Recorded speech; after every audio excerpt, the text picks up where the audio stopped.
How much do you think the Air Force pays for this bag of bushings? I don't know, Congressman. $90,000. That's your price for a handful of cheap insulator joints when you're a supplier to the world's largest defense spender.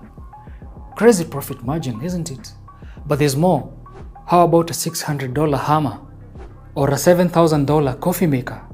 How about $10,000 toilet seats that can't pass an accounting smell test? Wasteful spending by the Pentagon is nothing new, but it is Africa that gets all the bad press for corruption.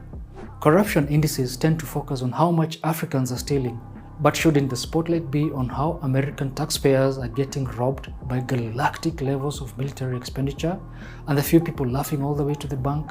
Take Dick Cheney, for example.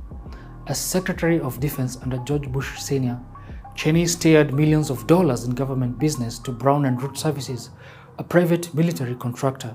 After leaving office, he became CEO of Halliburton, which just happens to own Brown and Root Services, which became Kellogg, Brown and Root, and is now known as KBR. Halliburton's turnover rose 80% thanks to the illegal war in Iraq, and being a major shareholder, Cheney's fat payout was in the millions of dollars.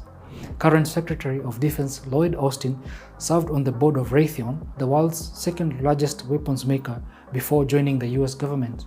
Austin has awarded over $30 billion in contracts to Raytheon since his confirmation in January 2021, and the company's profits have been rising since the war in Ukraine began, partly due to Austin's connections.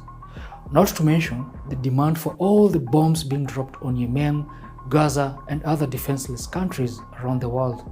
That's quite a profitable revolving door between the Pentagon and military contractors. War is a racket, they say, and there's no better proof than America's bloated military budget.